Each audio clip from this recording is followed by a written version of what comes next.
Good day, everyone. Welcome to the next in our series of chats with local East Anglian business owners. Today, I'm talking to Linda Grave from EV Driver Limited. Good morning, Linda. How are you? Good morning. I'm very well. Thank you, Martin.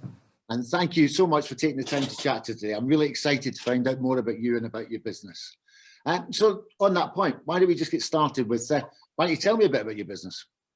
Sure. Well, EV Driver is now very much a consulting business. It didn't always start like that, but it's where it's led me.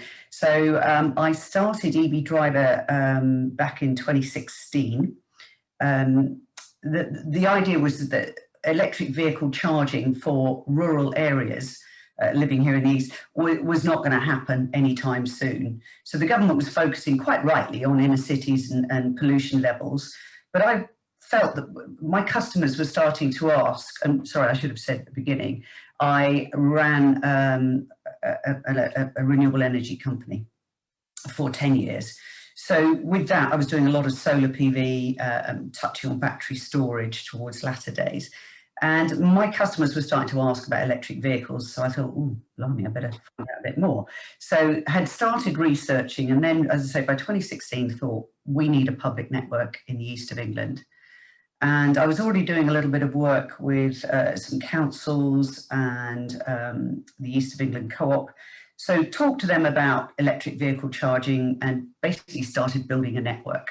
Now that makes it sound very simple, and of course it wasn't. It was a very, very complex a number of pieces that needed to come together in this jigsaw to build it. But I did that, and in January 2020, I sold that network to a company called Plug and Go. They now operate it, and I am a director and on that board and actively growing sites in the East. But we've also linked up with the rest of the United Kingdom. So yeah, it's a fascinating area. It sounds it. It sounds it. So for the last 5 years, you've been doing that, and then prior to that, you were doing your renewable energy, which is exactly. There's a nice link between the two there. Yeah, we need to charge the electric vehicles with renewable energy, and it's going to be much more important going forward. And in the east of England, we are a fantastic resource. You know, we've got wind turbines. You know, we've got quite a lot of solar as well, and there's capacity for an awful lot more. And I know, obviously, we've got the nuclear power station at Sizewell and the prospect of another one, but we also need to probably double up on the wind turbines that we have. We are an island after all, and you know we have a fantastic resource out there. So yeah, it's an exciting area linking up the two. It is, and people's appetites are starting to grow a lot more, and a lot more open to renewable energy. You know, you can see the sales of electrical vehicles are starting to rise, and obviously the government making their vouchers to get. I think it's by 2025 that the whole United Kingdom would be electric. Yeah, 2030, combustion engine cars, pure combustion engine cars will be sold in the United Kingdom, and by 2035 that will include hybrids. So you know, as a fleet, as a company, if you haven't started thinking yet about transitioning your vehicles over to EV, we're only looking at 8.5 years. When do you plan to start putting this higher on your agenda? Because if you don't give an intention to buy to the OEMs, you're going to find that they're just not going to be available. Yeah. There's all sorts of other things going on, obviously, in the world. Besides the pandemic and Brexit, there's also now a chip shortage, a microchip shortage. So there's lots of things that can affect the manufacture of your vehicles, and this assumption that, well, when I need them, I just go and get them. You know. So your advice would be start planning now and start phasing them now. Do it now. Okay. Yeah, absolutely. So interesting. I mean, I'd imagine you've probably got a wide range or a wide target market out there, but who really is your ideal client? So, well, as I was just touching on, I mean, fleets. You know, I'm really keen to talk to fleets. In the electric vehicle charging arena, it's not a one-size-fits-all for sure. So you might have a very small business that's got one car and they've got a single-phase electricity supply. That's going to be very different from your major, you know, business that's got, you know, a fleet of 100 vehicles, maybe more than one depot, three-phase supply, some vehicles that need to charge overnight, some that are on the road all the time. You know, we need to look at it holistically, and we need to design a solution that works for them and advise them which charging networks they need to join, You know, which type of vehicles possibly are more suitable. I don't necessarily deal with the vehicles myself, but with my consultancy collective, we have somebody that can help with all areas. So, so with your consultancy collective, you kind of essentially become a bit of a one-stop shop. So a holistic care of all businesses needs. Absolutely, Martin. When I started looking at this, and this is one of those things that happened at the beginning of the first lockdown, I think, you know, moving out of your office, working from home. Maybe I had a little bit more time, but a lot of that was spent making masks and delivering them at that point. But nevertheless, you know, looking at there was such a level of expertise, because really electric vehicles, you know, mainstream, it's starting to get going now, but there are those of us that have been doing it for, you know, 5 or 6 years and come from a background in renewables, and there's a massive knowledge base. So I started approaching people that were like-minded. There's no one person that's going to be able to cover all aspects for you. So started getting these amazing people together to form this consultancy collective. One of the best things for me is I don't employ them. So that was a good thing that came from the lockdown experience. You know, are they willing to be independent consultants that we work under the EV Driver umbrella, and we pool our knowledge and we work for our clients for their best interest? You know, when I look at a project, I can say, I know exactly who you need for that. And then, you know, they look at how many days they can do. And it's a really nice collaborative approach to bringing in. If I had to pay the salaries of these people, it would cost me a fortune. And I just don't, it's just not necessary. It's not necessary for my clients. I mean, I think your question at the beginning, which I completely ignored, were who were my clients? And really, I'm looking at councils, fleets, big businesses, small businesses alike. And we don't forget the homeowner, because they work somewhere. So, you know, you've got a question about EV charging and various things, just get in contact. Yeah, no, you didn't ignore it. You did kind of touch on it, but you've probably expanded on that there. So, look, I mean, obviously the last year, I mean, we've all been through a bit of a, you know, pandemic. I'm sure we've all heard about it, but we've all been through a bit of a tough, turbulent year, and it's been pretty challenging for most industries out there. So what sort of changes have you seen in your industry? Yeah, and has that changed your business in any way? Absolutely. So, as I say, really at the beginning, well, at the very beginning, I was running a network of charge points, and that was full on techie stuff. And of course, for me at the time, you know, if you're running a network of public chargers, you need people to be driving, use the network. So nobody was going anywhere. So that was an interesting time with no revenue coming in. But equally so, I was able to scale down relatively quickly. The most interesting thing and the most positive thing, I think, Martin, was there was a point at which it was really hard to get everybody involved, particularly from a council point of view, who you needed to be the key decision makers in a project. Right. When we hit lockdown and we were all playing around with Zoom and things, I was able to get 5 people together at the drop of a hat. And we had discussions that we'd been trying to have for a very long time. So, you know, it was fascinating that we could actually get those meetings.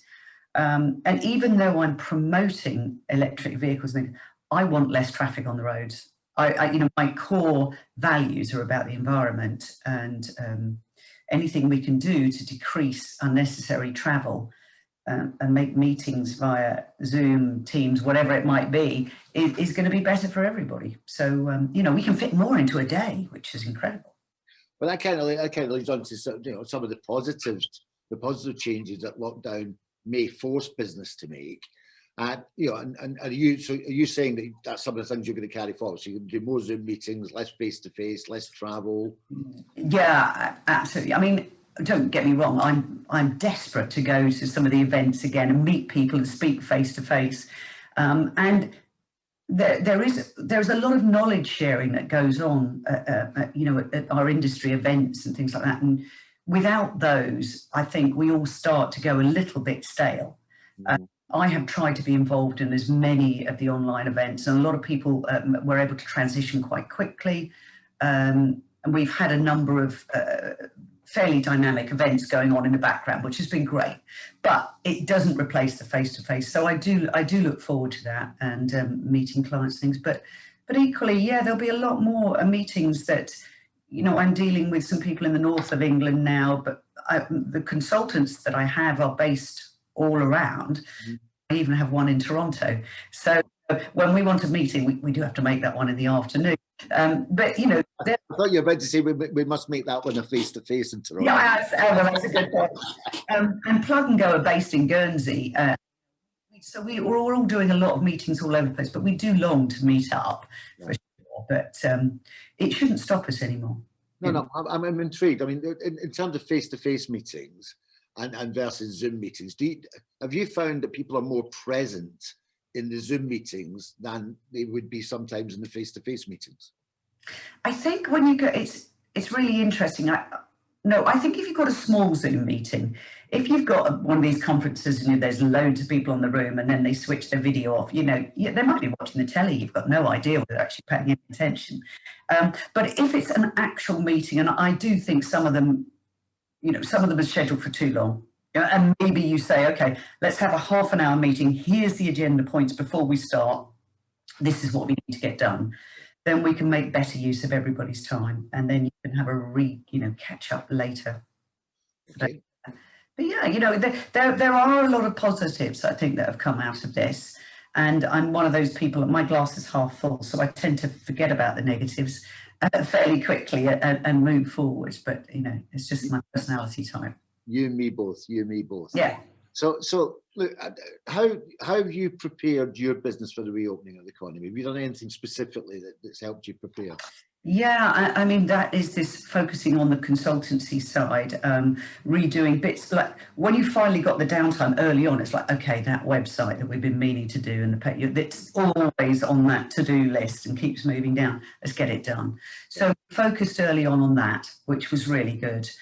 Because my business had changed so much. From when you're operating a network, you need to give lots of end user tips on how to operate the charge points, how to use an RFID, how to download an app, and all these different things. So it needed to change drastically because I wasn't doing that bit anymore. You know, I wanted to now let people know that I'm there to help you transition to EVs and to get that information across to people. And I think also to say to people, look, don't be frightened to give a call or ask. I'll give a free half an hour advice to anybody. You know, after that, yeah, there's going to come a point where you're going to have to pay for your time. You know, that's fair enough. But everybody thinks, oh, I can't ask that. Sounds like a stupid question. There are no stupid questions. We've entered a new world. You know, if you imagine that transition from horse-drawn cart to combustion engine, that happened in less than 10 years. You know, I find that astounding when there's some fantastic pictures of a New York street, all horse-drawn carts, and then 10 years later, combustion engines. We are looking at that now with electric vehicles, and there are lots of questions, and hopefully there's quite a lot of answers too. And if I remember correctly, Henry Ford was a big man that made that happen. Absolutely. Yeah, no, he was indeed. And Ford are finally coming on board with EVs now. Good news at last. Yeah. They've caught up. Up. Absolutely. They're not quite out there to Tesla yet, but they're catching up. Ford are making the transition. Yeah, Tesla have been gods in this to make this transition happen for sure. They have indeed. No, they absolutely have indeed. So, I mean, in terms of other business, do you think there's opportunities out there for business in general now that we're moving into? We don't know what the new norm looks like, but some semblance of new normality. Well, okay. So there's quite a few things that I think so we've got dealerships. How are they going to cope? You know, what are they going to do? Well, retrain now to be an electric vehicle dealership. Mechanics, get yourself an electric vehicle, mechanical training course. I noticed that I think it was Warwick University is the first to start doing a course, and I was putting a shout out this morning on LinkedIn actually. Can we do this? University of Essex, University of Suffolk, why can't we do this here? Let's look at our local economy and see how we can retrain people to be fully a part of this EV revolution, which is, what it is. From a business point of view, there's really big tax write-offs for going into EV now. Looking at your fleet, as an as an individual. You can buy your electric vehicle on a salary sacrifice, like you can do the bike to work scheme, you can do a car. I mean, you know, there are so many things to know about how you can save money on switching your fleet. One of the big ones that's done it recently is, or two actually, Mighty and National Grid. And the facts and figures they have behind savings in year one, it's just phenomenal. Yeah. So don't delay. So, you know, start looking at it now, because businesses can really do some saving right now for their companies. So there's a really strong message there. So I mean, I think if I'm summarising that strong message, it's pretty much it's wake up, smell the coffee. It's absolutely. Not go in there and get yourself ahead of the curve. That's right. Plug in. Yeah, plug in like that. Plug in now. Yeah. Plug in. So personally for you, I mean, what are you most looking forward to now that we're sort of returning back to and some sort of form of normality? Oh, it's got to be hugging. I'm a great hugger, you know. Just that sort of thing. You know, it's been so weird to see people that you know, finally being able to see them, but going, yeah, no, I think yeah, hugging, getting out, you know, is something we've been doing for a while. Being out and walking. I'm very much an outdoorsy person, so I haven't suffered too much in that, and I've been very privileged to live where we do. And being able to, you know, get out in the countryside. So I think, yeah, it's hugging and seeing people again. Well, rumour has it you might only have to wait another couple of weeks before that happens. I know. I'm not going to rush to go abroad right now, though.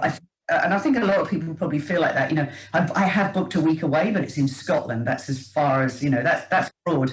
You couldn't have booked a better place. Exactly. I thought you might say that. Yeah. So I'm really looking forward to that. Fantastic, and yeah, me too. I mean, it's interesting hugging, but you know, obviously you get the fist bumps, the elbow bumps all go on, but yeah, just being able to hug a mate or whatever. It's yeah. Exactly. Yeah, it's a human thing, isn't it? We need contact. We do. You're absolutely right. Is there something you'd like to see or, you know, sort of share with your customers or prospective customers? Well, I think, as I reiterated in the beginning, now is the time to look at it. You know, 2030 might sound like a long way off. We've got 8.5 years, and if your fleet, you know, if you're normally looking at vehicles every 3 years or whenever you might be, you need to be thinking about this now, because there are some fantastic grants, tax breaks, all sorts of you know, incentives to switch to electric now. I know there's a massive fear with people a lot of the time about range anxiety. Let me help you with that, because don't, you know, base this on the one time you drive to Scotland, Martin. It's based on what is your normal daily journey. You know, what are you doing? And do you know what the average distance is we drive in the UK? It's 26 miles a day. Yeah. So, and every electric car, even the very first ones that came out, can already do that. And we're now looking at cars with a 300 to 400 mile range. So yeah, it can be done. So if I buy my electric car, then when I'm going to Scotland, as long as I plan my route, I'll be fine, is what you're telling me. You'll be fine. And charging in Scotland is way beyond what we've done here, actually. You know, so they did a load of free charging as well. So you could go to Scotland, you could charge free of charge, and they've really, really embraced it in Scotland. They're a shining example. Yeah, well, it's just happening from Glasgow. Just outside Glasgow, there's a massive wind farm that's been built just near East Kilbride, which is huge. Yeah. You know, I mean, it's going great guns. And, you know, there's some other parts of the UK which lag behind a bit. Weirdly enough, the east of England was lagging behind so much, in which, when I looked at the stats, we had the larger proportion of electric vehicles, but one of the worst infrastructure. So you think, well, that was well, let's build it, and they will come. Great. Linda, this has been enlightening and fascinating. I think there's some really, really good, clear messages out there for business, and some gold nuggets around, you know, EV vehicles and you know, how that can help, you know, businesses save money as well as, you know, enhance the environment, and et cetera, et cetera. Fantastic stuff. And I really must thank you for taking the time to talk to us today. Well, thank you so much for inviting me. It's been really nice to talk to you.